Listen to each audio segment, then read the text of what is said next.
Are we ready? Very good. Good afternoon. Thank you so much for your patience. I know it's late in the day, but the last case is as important as the first case that the court hears in any session. We're here now. We will hear arguments in Court of Appeals docket number 21-316, Wendy Monroe versus MV Transportation and Broadspire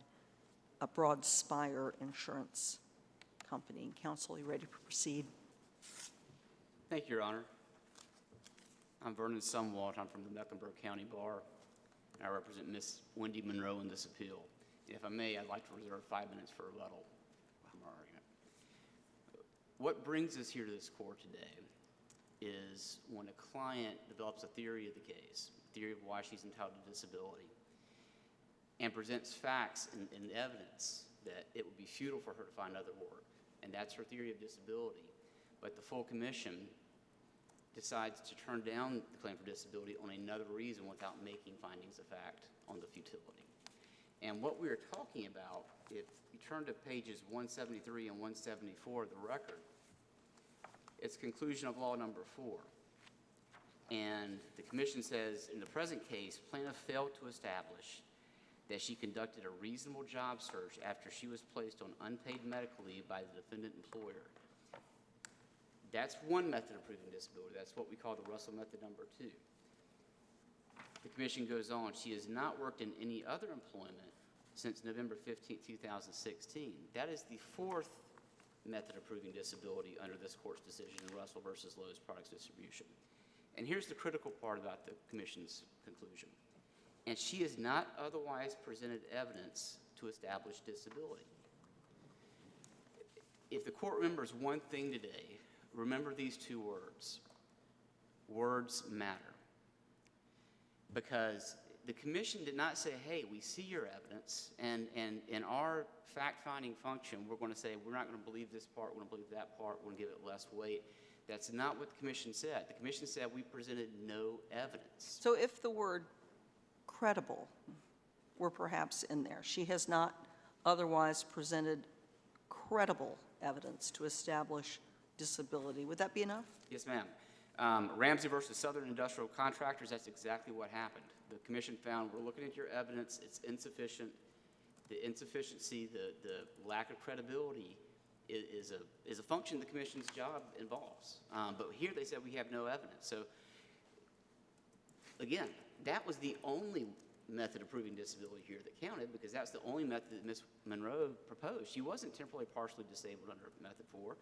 She wasn't looking for work. She was on Social Security disability. She had a job and could not go back to that limited job, and we'll talk about that in 1 second. But she wasn't looking at the second Russell Well, method she of had, disability. but am I correct that she had the Social Security disability before she took this job? Yes, sir. Since 1994 for PTSD, for mental reasons. Now, here's why that's important. Because the finding, and there was a finding that she was on Social Security disability beforehand, that means it wasn't related to this injury. It doesn't disqualify her from being employable, though. It does not disqualify her from having earning capacity for the state workers' compensation laws. And we know that because this court said that 50 years ago in Wallace versus Music Shop. It looked at the artificial earnings caps for, you can't earn a certain amount while you're in the federal disability program. But just because you're disabled for Social Security purposes doesn't mean you can't work. You can't earn money. They allow you, and this is you're taping these things, so I'm embarrassed to say this. There's a typo in our brief that deals with a $1,310 limit that you can earn under Social Security. It says it's for 202. It actually should be 2021. Last year, or this year is the cap for that. So. And what Wallace says, look, you can't base what you get in workers' compensation on an artificial cap under federal law. You have to look at what is actually earned. And those actual earnings show earning capacity. And our statute, our disability definition under workers' compensation looks at the loss of earning capacity. So if if the commission said we don't think your evidence is credible, that means it considered the evidence, and we would be locked in under Ramsey. We also know under this court's decision in Hedrick versus Southland Corporation, that was a case where it was a disabled widow looking for workers' compensation benefits, and the court decided there, look, she's on Social Security disability, and that corroborates the other evidence, but that should be a lighthouse. You know, anytime someone is on Social Security disability, the commission, who has to make a legal conclusion on disability, there should be an alert going off, because the federal definition of disability, and we quote this in our brief, it's section 42 USC 423 subsection D, includes age, education, work experience, the very same factors that this court and our Supreme Court have said go into the analysis of futility.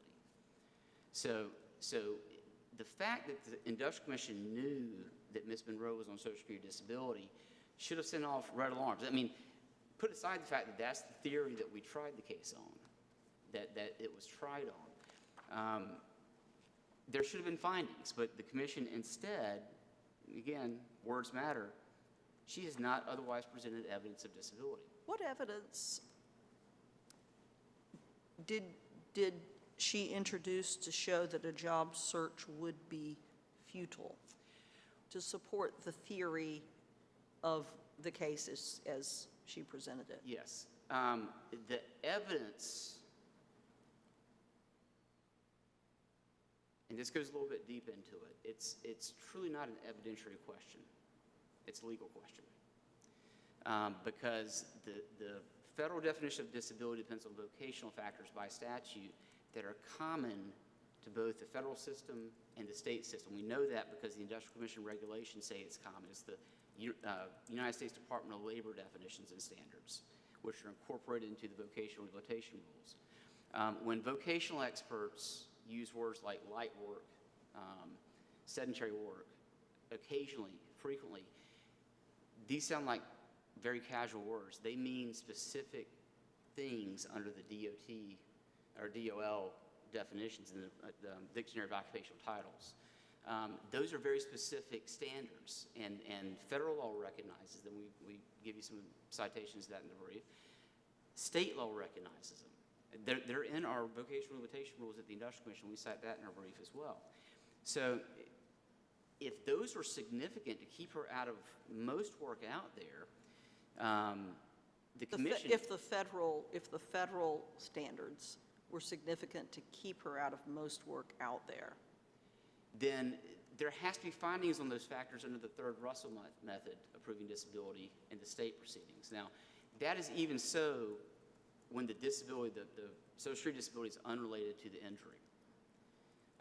And why is that? Well, you have to look at what it takes to prove disability under the third Russell method. It's not only those factors we're talking about, it's the restriction to some work. And if you look at our definition of disability, the Hilliard case by the Supreme Court, but specifically the statute, section 97-2, subsection 9, it's the inability to do your past work and other work out there because of injury. Now, because of injury denotes causation. You know, there's got to be a link to why you're out of work. You just can't say, hey, I can't work, you know, don't have an injury. You have to link it back to the injury at work. So where does it come from?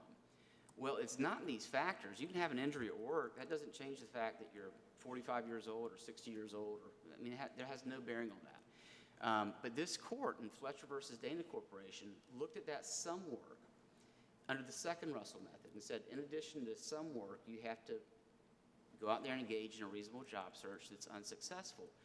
And the argument in that case was the bad economy has to be traced back to the injury. And the Court of Appeals said, no, it does not. The restriction to some work is the causal connection. The secondary element is just an evidentiary vehicle to getting there. And what we're saying here is that those other factors under the third Russell method is just that. It's an evidentiary vehicle. And we could get vocational experts to testify about this. We don't need to.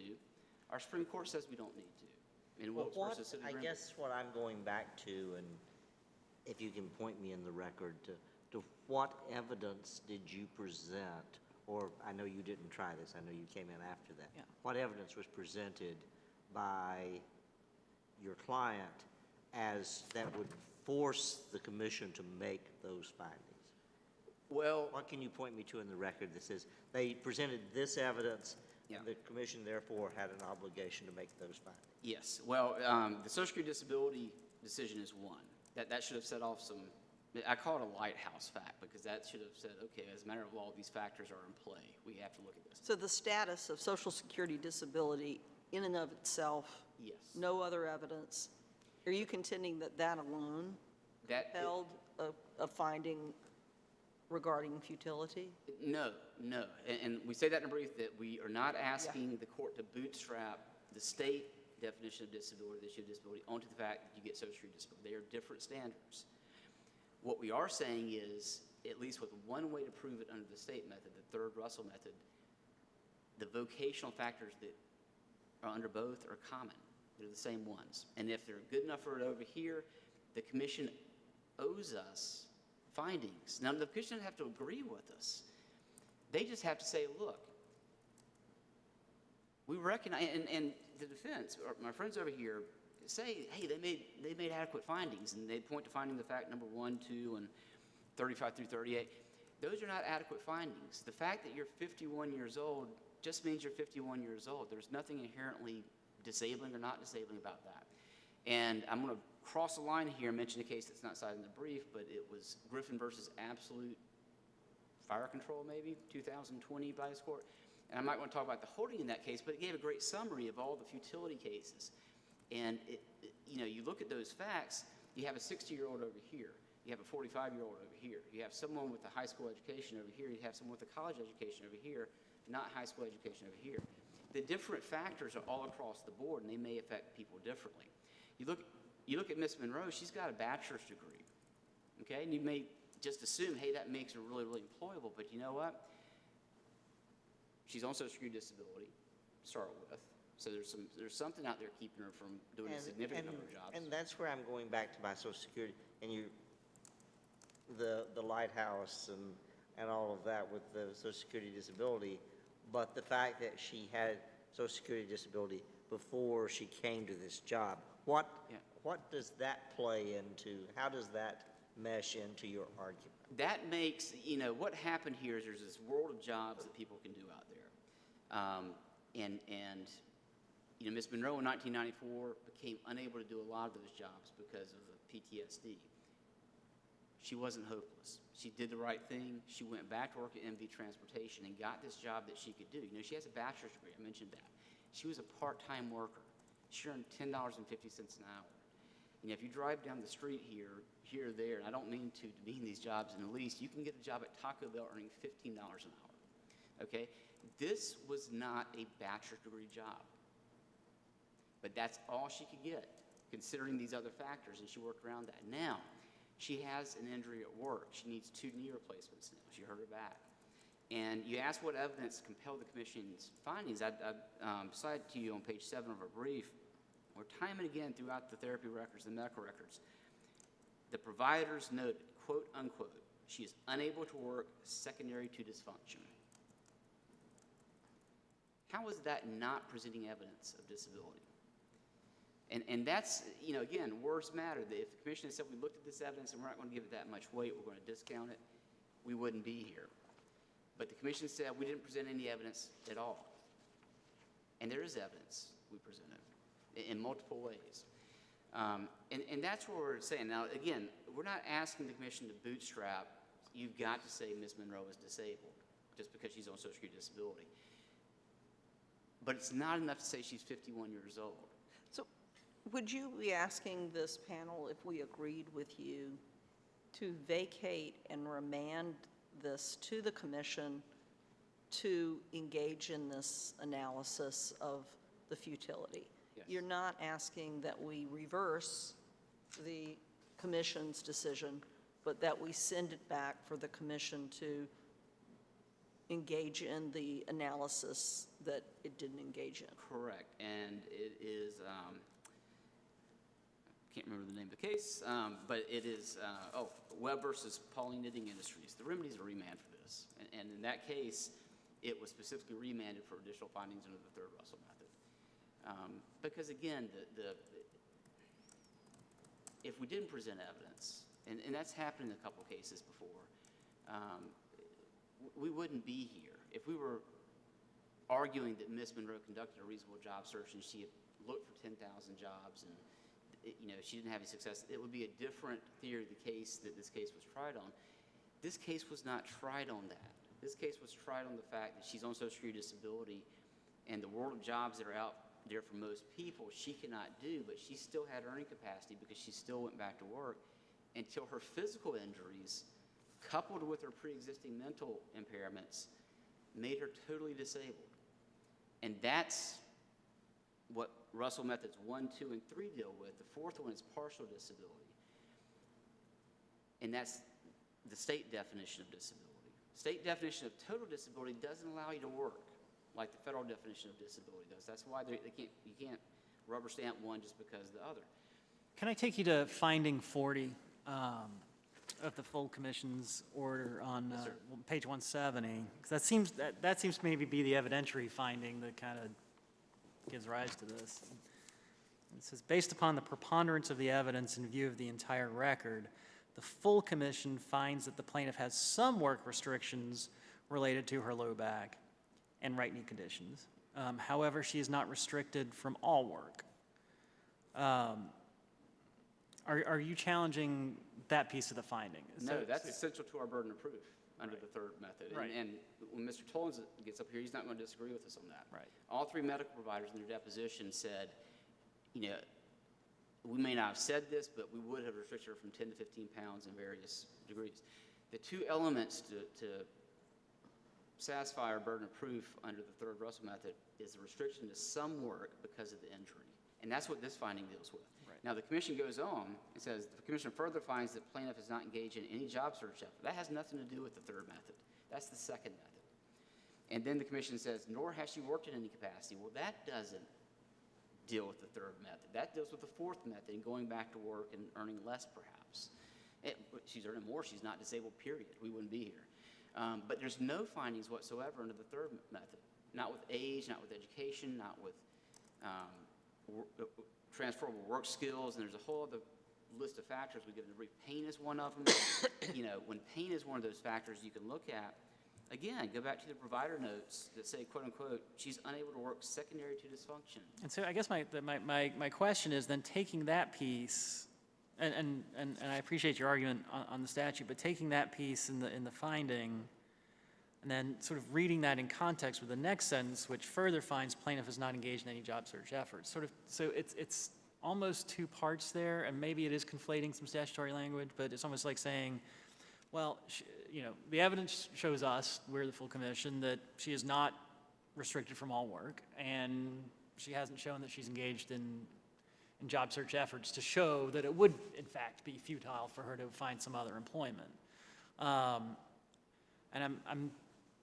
I'm just trying to piece that together, and appreciating your argument that it sort of seems to be conflating two areas of the statute, but sort of just taking that as a Well, whole. it's not two areas of statute, it's the two different tests under Russell. It's like bring your baseball glove and baseball bat to a football game, only to have people say, hey, we're not playing baseball, we're playing football.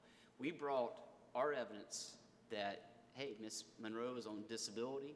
These factors are out there. They were not vocationally significant to her ability to perform this job at MB Transportation. But there's not a whole other lot of jobs out there she can do. But she can do this when she's got earning capacity until her physical injury knocked her out of that and it's taken away her ability to earn anything. But wouldn't futility suggest that there are no other, That she's restricted from Jobs, all work. In other words, From all work. or yes, the- yes. see, this says she is not restricted from all work. And And that's true when you're looking at the ability to do some work. And Russell says that. You've got the physical capacity or mental capacity to do some work. And so I'm not sure you have to, if you were unable to do any work, you're talking about the first Russell method. But the third Russell method says some work. And that doesn't mean you can't do anything. It just means, if you're 20 years old and you have a 10-pound lifting restriction, hey, you can do IT work. If you're 80 years old and you have a 10-pound lifting restriction, your vocational options are a lot less. And again, we could have gotten a vocational expert here, but Wilkes versus City of Greenville, the Supreme Court says you don't need to. And you may say, well, why? Because we have cases going all different directions here. It's because disability is a legal conclusion. And, experts, and again, don't want to cross the line and cite something not discussed in the brief, but I think this is kind of law school 101. Rule 702 of evidence said experts are there to assist the trier of fact. Disability is a legal conclusion. Deputy commissioners, trial courts, I'm going to limit it to workers' comp, but deputy commissioners, full commission, they can come up with these decisions without expert evidence. And they've done that, and this court has done that and looked at that in the past. But it's not, when you say that someone is on Social Security disability, which by law looks at the same factors, you can't sweep these factors under the rug and then tell the plaintiff, you know what, we know you tried your case on this theory, but we're going to deny it on this theory. The commission has an affirmative duty to make findings of fact on crucial facts upon which the right to compensation depends. Our Supreme Court tells us that. And if we tried the case under the theory that she's disabled under the third Russell method, the commission has to make findings on that, even if they disagree with us. So you're saying that because she, below, and I understand you weren't counsel, pursued the futility theory, that the commission was required to address that theory in its findings of fact? Correct. So in that regard, if, in fact, as I think you've asserted, and correct me if I'm wrong, if that the prior determination of disability for purposes of Social Security is not in and of itself sufficient, what other evidence of futility was there to get you across that finish line? Well, that's just it. Based on what our court has told us in Russell, that's what we have to show those factors. I mean, and I don't know which way they'll end up here. I mean, on remand, the commission may decide this against us, but what we're saying here is not, I mean, we're not asking you to declare Ms. Monroe to be disabled based on the fact that she's on Social Security. We're saying we're entitled to findings by the commission on whether she is or not. And the commission didn't do its job in saying, again, I quote from the conclusion of law. But I think you'd agree that the commission's only required to make findings from the evidence actually presented. Correct. And so what I'm asking is, what evidence was presented upon which the commission could have made those findings? Well, there's the Social Security disability decision, which is a matter of law, includes those factors. And again, disability is a legal conclusion, and this court in the Hedrick versus Southland Corporation seemed to agree with that, saying, yeah, she's on disability. It's corroborative. We're good to go. So that seems to suggest it almost is kind of collateral estoppel, or Well, it's not, because if she were unable to do the MV transportation job, but could do another light job, she'd still have earning capacity. and who's got the burden on that? Oh, definitely the plaintiff. Yeah. Yeah, definitely the plaintiff. We had the burden. And that's kind of what we're complaining about. We know we had the burden of walking in. We know we come up with the theory of the case.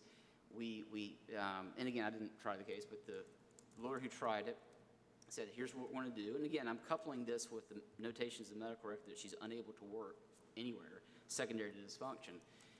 He thought he had enough evidence to go forward on that, and I think he was entitled to a finding one way or the other on that. But we've got that burden of proof. He presented that evidence. It's theirs in the record. We've cited it. And the commission, unfortunately, and this is, again, words matter, she has not otherwise presented evidence.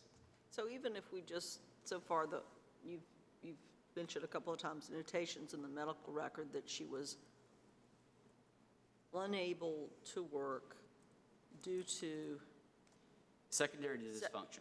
secondary to dysfunction. And the citations that are on page 7 Right, of our right. brief. So.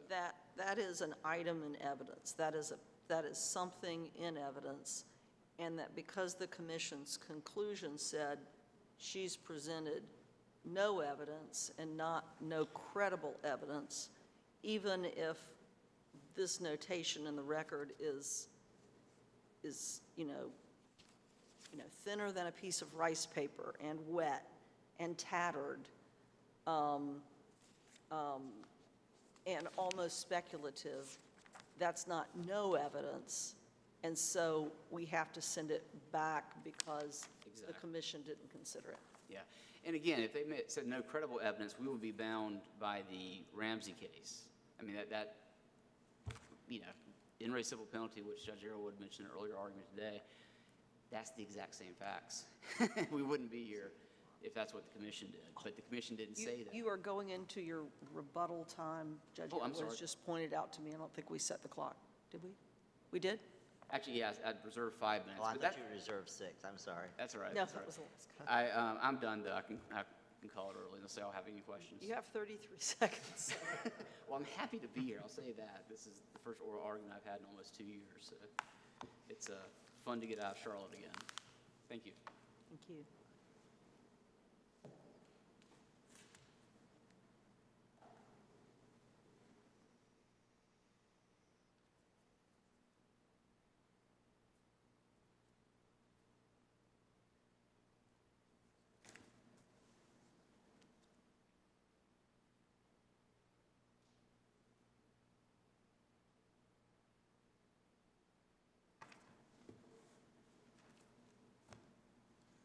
Good afternoon, and may it please the court. My name is Paul Toland. I'm with the law firm of Wilson and Ratledge here in Raleigh.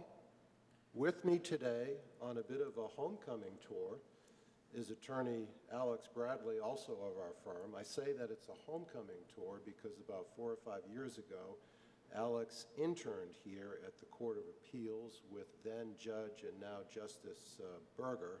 And so she is back today on this side of the table, on this side of the oral argument, to revisit the Court of Appeals. And yes, it is good to be back, seeing people face to face and making oral arguments to other human beings as opposed to making them to video screens on Zoom.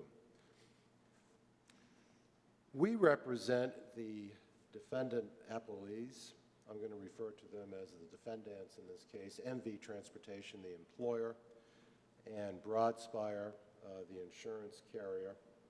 And I'm going to be very brief and very direct about what our prayer for relief is in this particular case. As our prayer for relief, we're asking for this court to uphold and affirm the underlying opinion and award of the full commission in its entirety. We feel that we're entitled to that relief because the full commission did not commit any reversible error when it concluded that plaintiff had failed to carry her burden of proof on the question of her alleged disability from this work injury. And so because there was no reversible error by the full commission, there's no justification for a remand, and there's certainly no justification to reopen the evidence and to take new testimony at the commission level. And And so, just so I can just interrupt there, Yes. I didn't hear Mr. Zumwalt argue that there was reason for the commission to reopen the evidence. well, the interesting thing is, if you look at the case law, you never really know what the commission is going to do when it gets something on remand, because in theory, they have the right to reopen the evidence if they think it's necessary. But of course, they can't do that until and unless there's been a remand back to them. And our position is that under the circumstances of this case, because there was no reversible error, there is no basis for a remand in this case. So to Well, a what certain is your contention as to why they didn't have to make findings under the third Russell factor? In answering that question, Your Honor, I'm going to repeat that the plaintiff has the burden of proof on that particular prong of Russell. And I'm also going to refer back to something that my brother said when he was talking about the third prong of Russell. He said that as soon as it became apparent that this plaintiff was 51 years old and on Social Security disability because of PTSD, that should have set off, and I think to quote my brother, he said, red light warning bells. And I agree, it should have set off red light warning bells for her attorney at the trial level. Her attorney at the trial level could have and should have explored all of that in more detail so as to develop the argument under the futility prong of Russell that looking for work for this particular plaintiff would have been futile. Keep in mind that it's not the full commission's job to respond to red light warning bells. It's not the full commission's job to perk up and say, gee, we think there should be evidence on this issue. We hope that we get some. No, it's the job and it's the function and it's the province of the plaintiff and by extension the plaintiff's attorney to introduce that evidence into the record at the hearing level. So if you, sorry to interrupt you. No, you're fine, Your Honor. You know, what Mr. Zumwalt's arguing is, I think he conceded that if the commission had concluded in conclusion of law number 4, she has not otherwise presented sufficient evidence or credible evidence to establish disability, that he would not be here. It's that the commission said in its conclusion that she has not otherwise presented evidence at all, has not presented evidence to establish disability. And he has cited at least one example of some notes that were in evidence. How do you respond to that? I respond to it in this way, Your Honor. If you take a look at the plaintiff's brief and if you listen to the arguments that they made, as I take it, they pretty much concede that based on the deposition testimony, and that's the gold standard here, the deposition testimony of the doctors, that this plaintiff is capable of work with some restrictions. 3 doctors have testified to that, that she can do work although she has some restrictions. So that prong of the Russell test is not in play. What's really in play... So the third, are you saying that the third prong, doesn't the third prong involve a claimant who is able to do some work, but the job searches would be futile? Yes, the job search would be futile, but why would it be futile? To answer that question, we not only have to look at Russell, but in terms of the family tree of Russell, we have to look at cases like Peoples versus Cone Mills and Rutledge versus Tutlex Corporation. And when they talk about futility, they don't talk about education as being a marker of futility. They talk about lack of education. And why?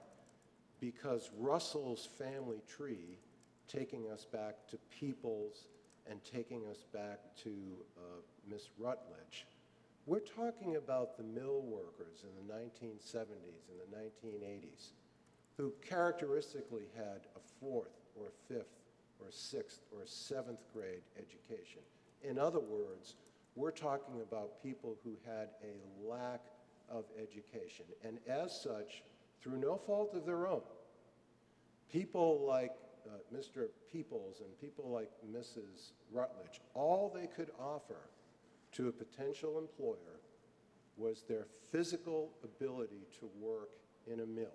And when you take that physical ability away from them by dint of a work injury, they now have nothing to offer that potential employer because through no fault of their own, they have a, quote, lack of education. So cognitively, they can't offer anything.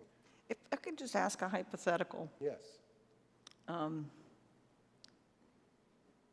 If Ms. Osborne had a, and this isn't hypothetical, right? She had a mental disability. I'm sorry, Miss Osborne? Oh, excuse me. Monroe. Ms. Monroe. Long day. It is late. Sorry. Your Honor. Ms. Monroe had a mental disability. Right. PTSD is a mental disability, Right. not a physical disability. Because of her mental disability, even though she had a college degree, she couldn't do, she found this work with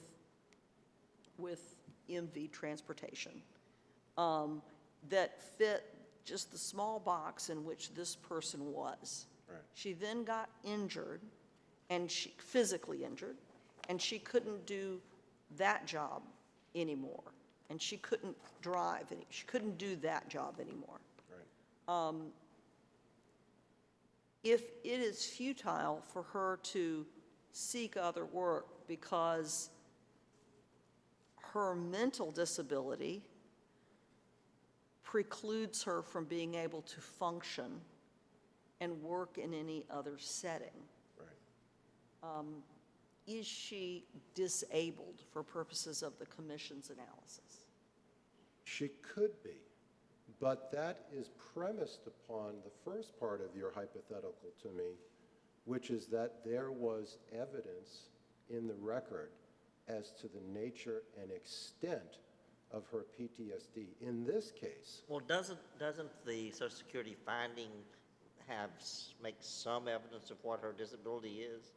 respectfully, Your Honor, I would say no, it does not in this particular case, because we're talking about someone who is declared disabled in 1993 or 1994, and yet despite that declaration by the Social Security Administration, 20 years later was able to go not only to community college, but to UNCW and get a 4-year degree.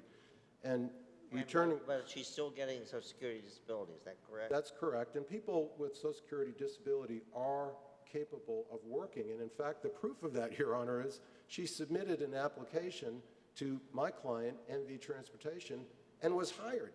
So despite the fact that she was on Social Security disability, the record indicates that she was capable of interviewing for, getting a job, and if you look at the record, not only did she get a job with my client, in fact, she was promoted, because if you look at the record, her first job for the first 2 or 3 months on the job, she was purely a bus driver. That's all she did. Starting in the 3rd and 4th month, she was a dispatcher / bus driver, and according to her testimony, had some supervisory duties in that job as well. It stands for the proposition, Your Honor, that even those who are declared disabled by the Social Security Administration in 1993 can still get a job in 2016. And in fact, on a public policy level, don't we want them to? Well, sure, we do want them to, but the medical record that said she was, quote, unable to work secondary to dysfunction, were those medical records from before she was injured or from after she was injured? Well, my understanding, Your Honor, is that in terms of dysfunction, that dysfunction has been identified by the 3 doctors in this case as the limitations that she has from this work injury. And to get back to your original hypothetical... What about the words unable to work? Unable to work and yet able to work, in the sense that she was But if the note says unable, if the note says unable to work, and the commission concludes that she has not presented evidence, how do we reconcile those? I think the way we reconcile it is to get back to your initial hypothetical that I don't think I properly finished answering it. You wanted to know the impact of her PTSD in your hypothetical. And the issue there is, it's the responsibility of her attorney at the trial level to flesh out the nature and extent of that PTSD and its possible preclusion of her from doing any work. Well, but fleshing out is different than no evidence, which is what the commission found. Well, they didn't say no credible evidence. They said no evidence. So you may, if we remand, you may well win hands down, but don't they have to make that, why don't they have to make that finding when you have a disability finding and what I will concede to you is a really, really, really thin piece of evidence that Mr. Zomo's pointing to? Why do they not have to at least make the finding that there's no credible evidence of this, and as opposed to that there's no evidence?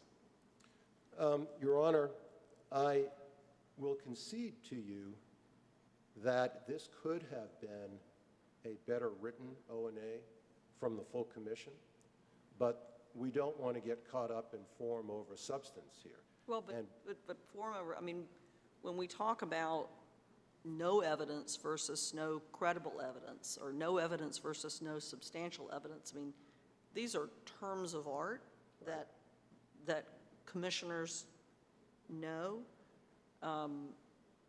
Back to your thoughts about the concern about opening up evidence on remand. Yes, Your Honor. If this panel were to remand this matter and this is completely hypothetical and not predicting anything. If this panel were to remand this matter for the commission to make additional findings based on the evidence previously submitted, and had a mandate that did not contemplate the commission reopening the evidence, is it your understanding of the law that the commission could still reopen the evidence? They have to abide by your mandate. And that's not really an issue that I've looked into very deeply in preparation for today. It's not really something that I expected to hear from the bench today, Your Honor. But they do have to abide by your mandate. I would like to avoid a situation in which this case gets remanded back to the full commission because, in my view, that would represent giving this plaintiff a second bite at the evidentiary apple. Even if she were not allowed to present additional evidence? Again, Your Honor, she had ample evidence at the trial level to flesh out for the court the nature and extent of her PTSD diagnosis and what impact, if any, that diagnosis had on her ability to interview for a job, fill out a job application, interact with coworkers, interact with supervisors.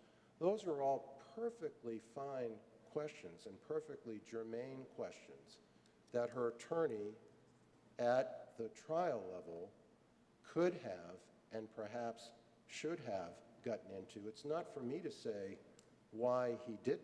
But Perhaps sir, there's a... what we asked you was not what he should have done and could have done and all of that. It's that if we remand it on the record, how is it a second bite at the apple to present evidence? And I've yet to hear you tell me how that could happen. Well, the second bite at the apple happens if there is a move on any level to introduce new evidence here.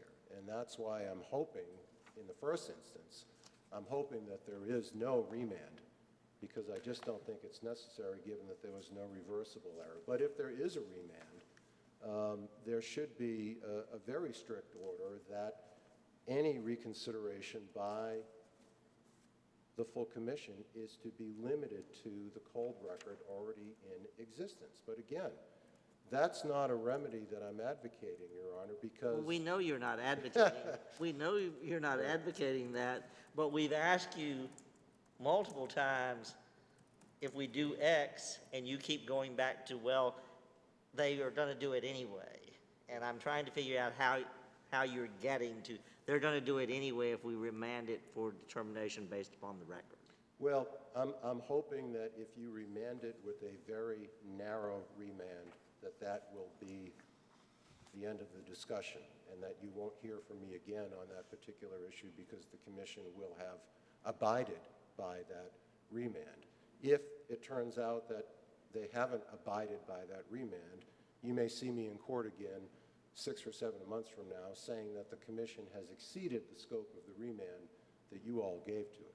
Well, if there were a remand, and if the commission abided by the remand, which limited the commission to the record, and the commission found in favor of your client and against Ms. Monroe, and Mr. Zumwalt were here back at this court challenging that decision, saying for whatever reason the commission got it wrong, I mean, that's what happens when the court makes an additional order, you know, there can be another appeal. Right.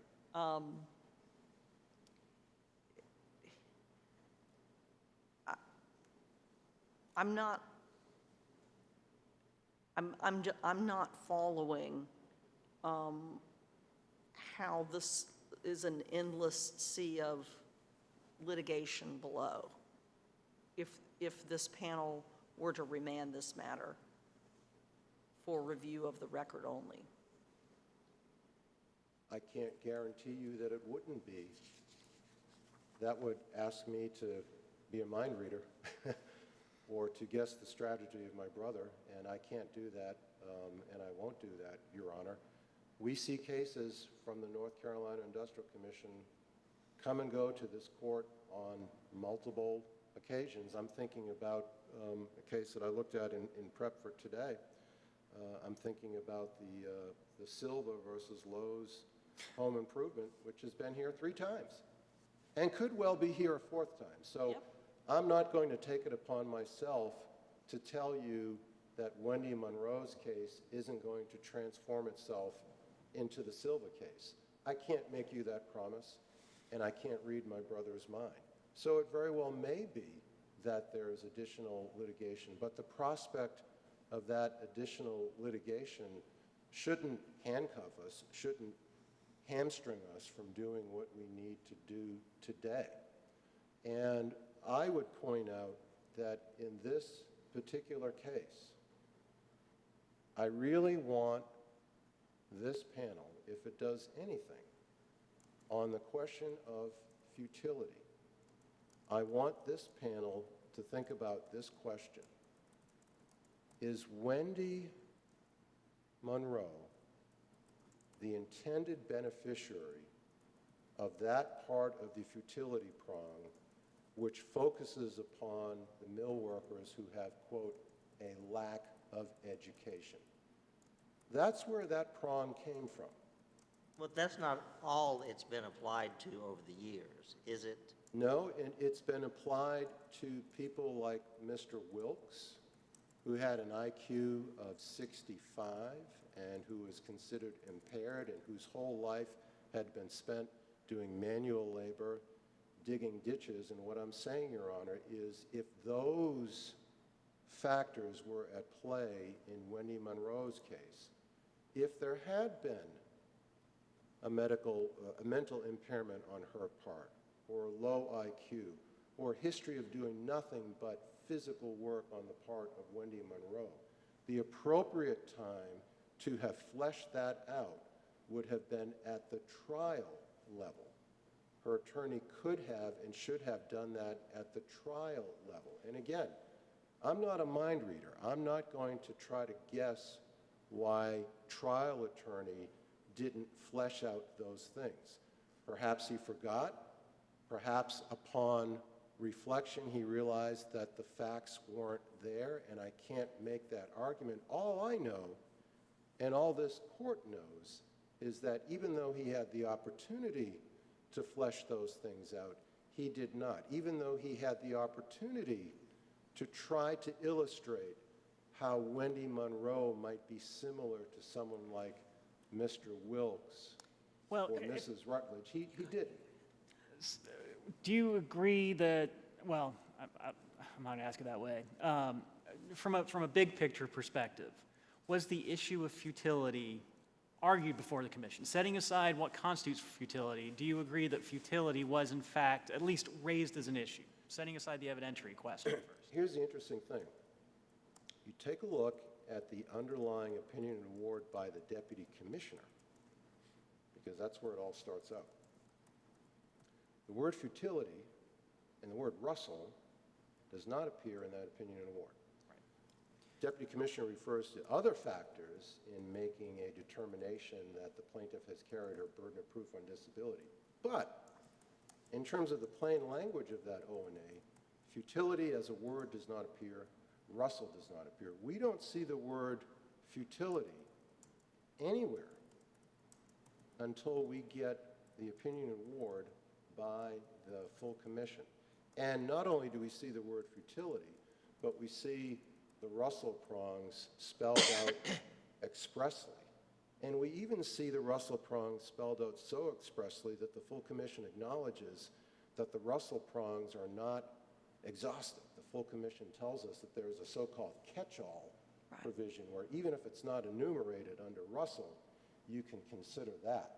And as I read the full commission, and when the full commission says she has not otherwise presented disability evidence, I read that as saying she has not presented any evidence on the question of futility, nor has she presented any evidence on the so-called catch-all provision that this court has acknowledged. In other words, what the full commission is saying there is we laid out our scale, and we gave Ms. Monroe and her attorney an opportunity to pour evidence onto that scale.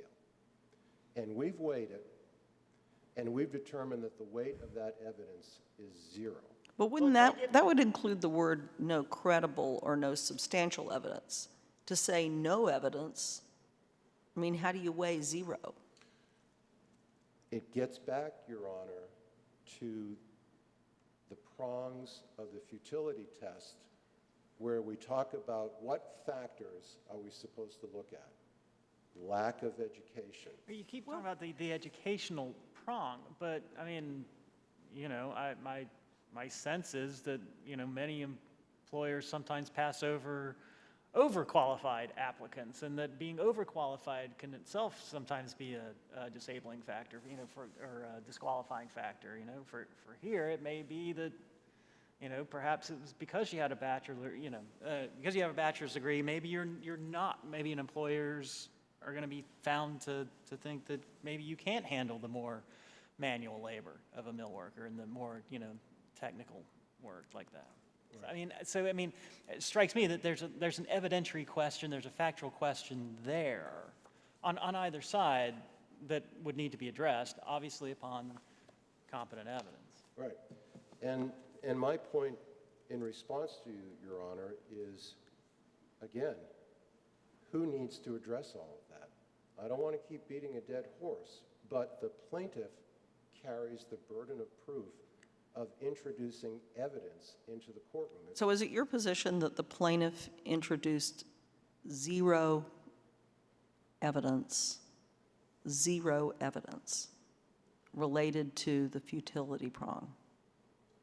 Is that your argument? My argument, Your Honor, is that she presented 0 evidence that she had a lack of education. Well, okay, let me just interject there. So it sounds like you're presuming that a mental disability that is a psychological, emotional, mental illness disability is not the same as a cognitive mental disability. So if someone has an IQ of 65, someone has a 3rd grade education, that fits in with your view of futility.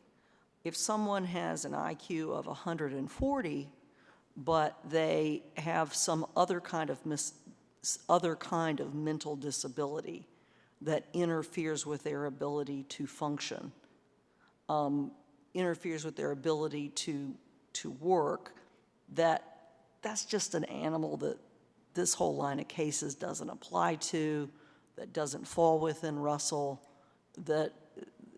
that's just not contemplated by our workers' compensation and disability rubric. Your Honor, it's an interesting question, and it's difficult for me to answer that because as we sit here today, what, if anything, do we know about her PTSD diagnosis? PTSD is a huge field of medicine. Sure. It's not like saying you have a fractured wrist. We all know what a fractured wrist is, but PTSD is a universe.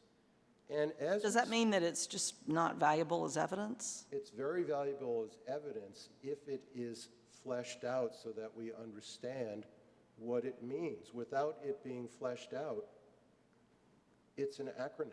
But And- sir, that doesn't go to no evidence. It may go to no credible evidence, but the commission found no evidence here. So why are we not back in the same box? Is they didn't flesh it out, so it's not credible enough, but it doesn't go to the fact that there's no evidence.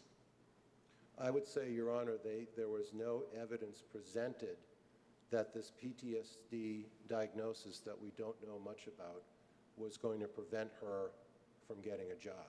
There's no evidence to that effect. Well, apparently the commission must have thought that futility was tried in this case, or they wouldn't have made all these findings. Isn't that correct? Or that they wouldn't have talked about futility. They did their job by addressing what the standard is, and they had to address every prong, including the futility prong. So you're not conceding it was tried? Well, it was tried in the sense that the commission asked itself, have we been presented with any evidence on that front? And the commission said, no, we haven't been presented with any evidence on that front. So in that extent, it was tried. The full commission put its scale out, and the full commission concluded that you all haven't put any evidence in our scale on that particular issue. So in that sense, it was tried and found completely lacking. Because there was no evidence presented. Right, and the reason there was no evidence presented is, again, for whatever reason, trial counsel did not go down that road. And I guess that's sort of the question, which is, I'm sorry, I know you're out of time, but, if your position is that the commission, faithfully followed Russell and said, well, 1 doesn't apply, and 2 doesn't apply, and 3 doesn't apply, and 4 doesn't apply, where in the order specifically, does it address 3, right? Where does it address the futility piece? Well, Your Honor, that's why I said earlier that this could have been a better written and perhaps more precisely written. He could have said, on prong number 3, the futility prong, we found that there was no evidence submitted. And on prong number 5, the catch-all, we found that no evidence was submitted. So it could have been worded better. But again, in terms of let's not let form defeat substance, just because it wasn't a perfectly worded O&A doesn't mean that it rises to the level of an O&A that's marred by reversible error. Those are two different things. Thank you. Thank you, Your Honor. Thank you. And thank you to the panel. Thank you very much, Mr. Toll.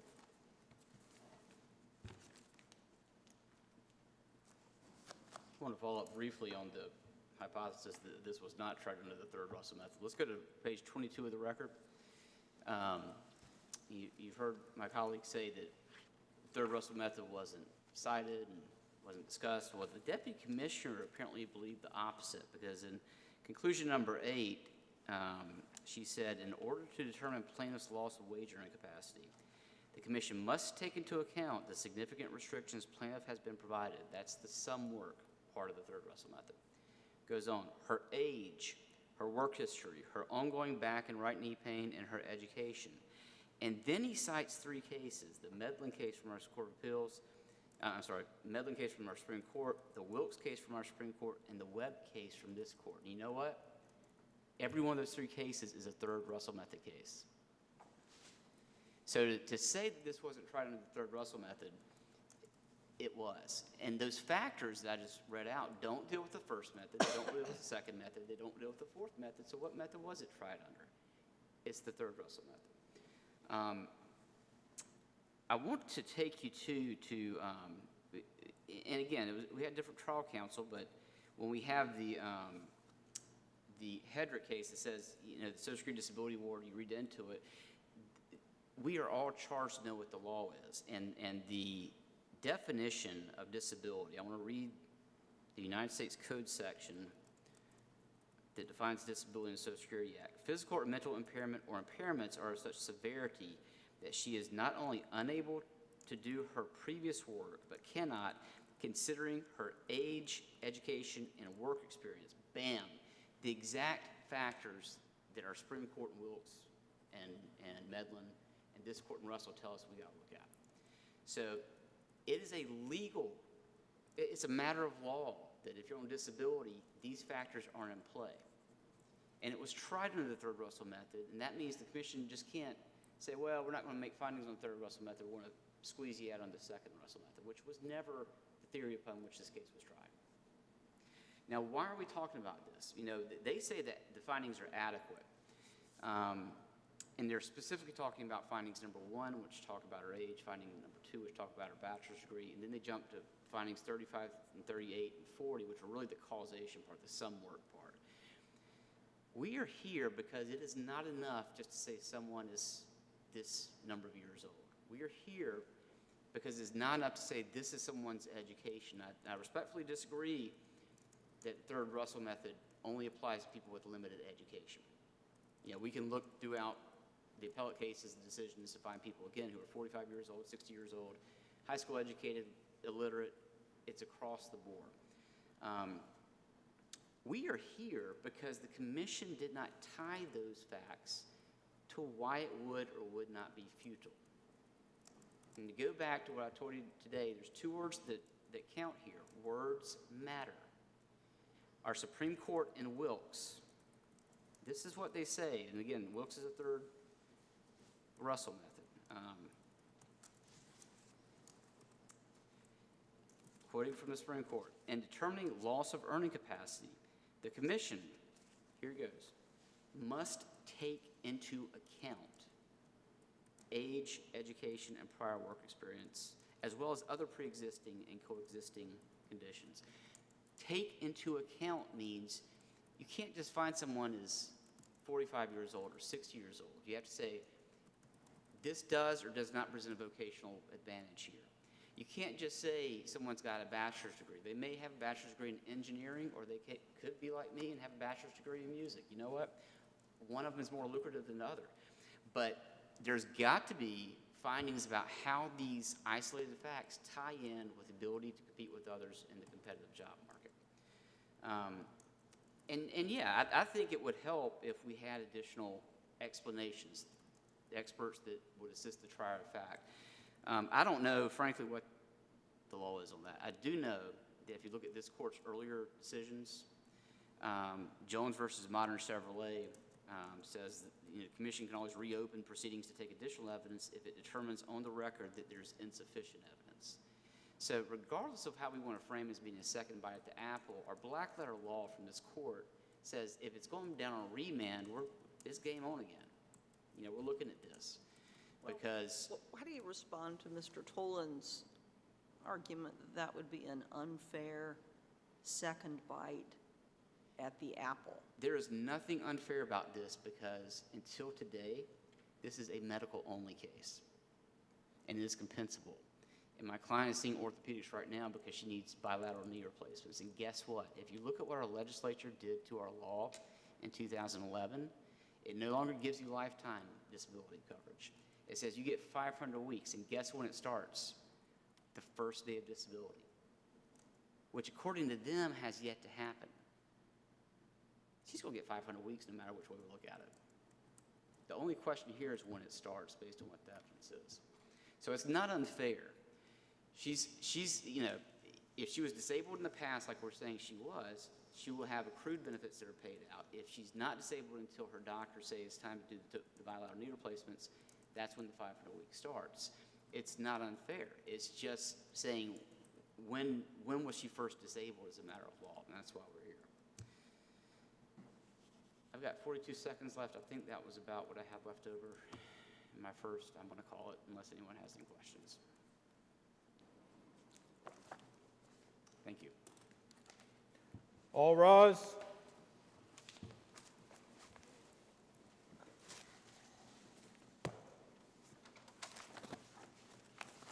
The case is submitted. Thank you very much for your excellent arguments.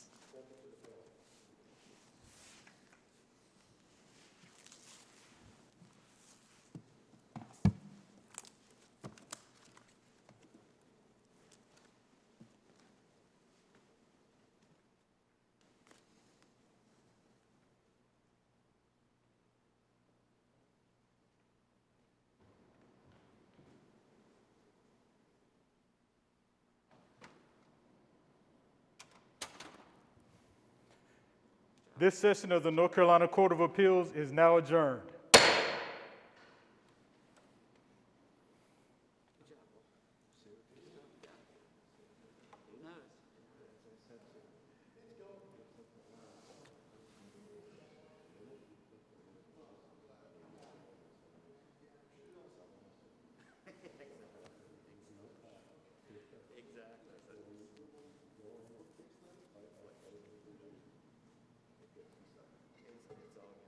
You know, the funny thing about